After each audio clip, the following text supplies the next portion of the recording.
नमस्कार बच्चों, आप सबका स्वागत है। बच्चों, वर्तमान में मेरे द्वारा क्लास 12th के सीजी के बच्चों के लिए संभावित प्रश्नों की सीरीज चल रही है और इस सीरीज में मैं आप लोगों को अर्थशास्त्र, इकोनॉमिक्स, व्यवसाय अध्ययन बीएसटी और अकाउंटेंसी लेखा शास्त्र इन 3 विषयों पर लगातार आप लोगों को इकाईवार संभावित प्रश्नों को मैं बता रहा हूं। बच्चों, अभी वर्तमान में अतिशीघ्र दीपावली के पश्चात लगभग सभी स्कूलों में हाफ ईयरली एग्जाम होने वाली है, जो लगभग ब्लूप्रिंट के हिसाब से तय की जाती है। तो उस समय आपको इन संभावित प्रश्नों में से अधिकतर प्रश्न आपको पूछे जाएंगे, इसलिए आप लगातार कंटिन्यूस मेरे वीडियो को वॉच कीजिए और एक अपना नोट्स भी बनाइए और उन प्रश्नों को हल कीजिए। और जिन जिन प्रश्नों का आंसर आपको नहीं मिल रहा है या जो समझ में नहीं आया है, आप मुझे कमेंट्स बॉक्स में अवश्य सूचना दीजिए, जिससे आगामी मेरी इन प्रश्नों के उत्तर की सीरीज चलेगी तो उन प्रश्नों को मैं पहला प्रेफरेंस दूंगा।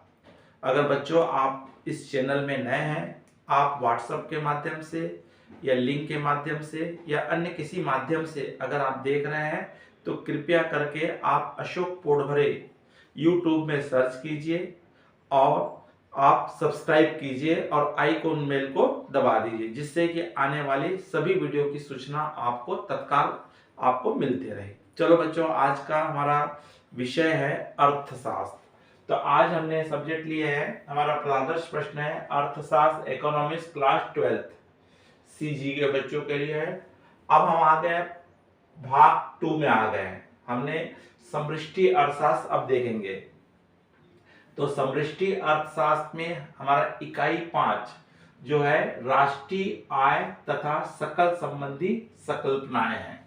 तो आपको बच्चों राष्ट्रीय आय के बारे में अगर आपको पढ़ना है तो मेरा पूर्व में राष्ट्रीय आय की तीनों विधियों से संबंधित राष्ट्रीय आय के संबंध में मेरा वीडियो आप अपलोड है पहले से। आप प्ले लिस्ट में जाकर के इकोनॉमिक्स क्लास 12th की में आप देखेंगे तो आपको मिलेगा, उसको अवश्य देखिएगा, जिससे आपको और क्लियर हो जाएगा। तो बच्चों, आज उसी में से हम राष्ट्रीय आय में हमको 10 अंक के प्रश्न पूछे जाने हैं, जिसमें एक 4 अंकी प्रश्न होगा एक 6 अंकी प्रश्न होगा। इस तरह से इस यूनिट से आपको 10 अंक पूछे जाएंगे और इस 10 अंकों में आपको जो प्रश्न पूछा जाएगा वो आपका थ्योरिकल पैटर्न भी होगा और व्यवहारिक प्रश्न भी होंगे, न्यूमेरिकल भी होंगे, जिसमें आपको राष्ट्रीय आय की गणना करने के लिए कहेगा। तो बच्चों, हम देखते हैं कि 4 अंकी प्रश्नों में कौन कौन से प्रश्न हमको पूछे जाने के लगभग चांसेस हैं। तो उनमें आपको कुछ प्रश्न इंपॉर्टेंट बन रहे हैं, जिसमें हमारा है राष्ट्रीय आय एवं प्रति व्यक्ति आय में अंतर स्पष्ट कीजिए कोई 4। स्टॉक तथा प्रवाह में अंतर स्पष्ट कीजिए कोई 4। राष्ट्रीय आय एवं निजी आय में अंतर स्पष्ट कीजिए कोई 4। सकल घरेलू उत्पाद तथा सकल राष्ट्रीय आय में अंतर स्पष्ट कीजिए कोई 4। बंद अर्थव्यवस्था एवं खुली अर्थव्यवस्था में अंतर स्पष्ट कीजिए कोई 4। तो बच्चों, इसमें ज्यादातर प्रश्न आपको अंतर पूछने का ही चांसेस है, जो 4 नंबर के। हाँ, इसके अलावा इसमें 4 नंबर में आपको व्यवहारिक प्रश्न भी पूछता है, न्यूमेरिकल क्वेश्चन भी पूछता है, जिसमें 2 प्रश्न हैं जिसके आने के चांसेस हैं। निम्नलिखित समंकों से आय विधि के द्वारा राष्ट्रीय आय की गणना कीजिए। कौन सी विधि से निकालना है? आय विधि से। आपको प्रश्न है, एक सभी राशियां करोड़ में है। कर्मचारियों का पारिश्रमिक 15,000, लगान 5,000 रुपए, लाभ 25,000 रुपए, ब्याज 5,000 रुपए, मूल्यह्रास 1,000 रुपए और सकल घरेलू विनियोग 25,000 रुपए। तो बच्चों, दूसरा प्रश्न है, निम्नलिखित आंकड़ों से व्यय विधि से राष्ट्रीय आय की गणना कीजिए। यहाँ पे आपको आय विधि से निकालना था, इसमें कौन सी विधि से निकालने बोला है? व्यय विधि से, जिसमें भी आपको दिया है वेतन व मजदूरी 4000 रुपए, किराया 700 रुपए, लाभ 1300 रुपए, ब्याज 500 रुपए, उपभोक्ता व्यय 4000 रुपए, सकल घरेलू विनियोग 1500 रुपए, शुद्ध विदेशी विनियोग 1000 रुपए।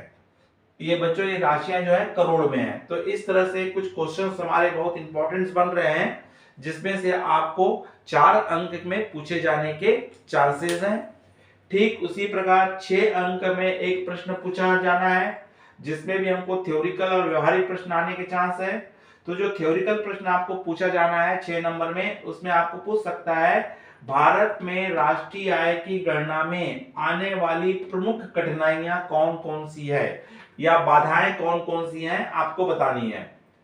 राष्ट्रीय आय की गणना की विधियां बताइए। तो राष्ट्रीय आय की जो हमारी विधियां हैं, उन विधियों को आपका नाम लिखना है और साथ में उसको डिस्क्राइब रूप से समझाना है, उन विधियों को किस प्रकार से हल किया जाता है। पूंजीवादी अर्थव्यवस्था की प्रमुख विशेषताएं क्या है, कोई 6 लिखिए। इसी प्रकार हमारे व्यवहारिक प्रश्न भी इसमें भी आएंगे। तो इसमें एक प्रश्न में आपको कोई ना कोई 2 चीज कैलकुलेट करने बोलता है, जिससे 3-3 नंबर में आपको 2 चीज कैलकुलेट करने बोलेगा। जैसे इस प्रश्न में बोला है, निम्नलिखित सूचनाओं के आधार पर सकल घरेलू उत्पाद तथा सकल राष्ट्रीय उत्पाद की गणना कीजिए। तो मदे हैं, उपभोक्ता वस्तु का उत्पादन 4500 रुपए करोड़ में है, पूंजीगत वस्तु का उत्पादन 4000 रुपए, उपभोक्ता व पूंजीगत सेवाओं का उत्पादन 2000 रुपए, निर्यातित वस्तुओं एवं सेवाओं का मूल्य 1500 रुपए, आयातित वस्तुओं एवं सेवाओं का मूल्य 500 रुपए। तो इसमें बच्चों आपको क्या निकालना है? सकल घरेलू उत्पाद और सकल राष्ट्रीय उत्पाद की गणना करनी है। दूसरा प्रश्न है, निम्नलिखित सूचनाओं के आधार पर आय विधि द्वारा घरेलू आय तथा राष्ट्रीय आय की गणना कीजिए। डोमेस्टिक इनकम और नेशनल इनकम आपको इसमें पूछा है।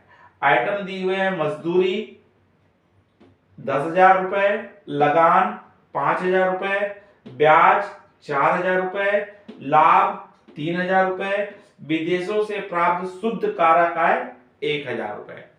तो बच्चों ये हमारे कुछ प्रश्न थे। अतिशीघ्र मैं इन जो प्रश्न बने हुए हैं व्यवहारिक प्रश्न हैं, इनको मैं हल करके आपको अतिशीघ्र वीडियो में बताऊंगा।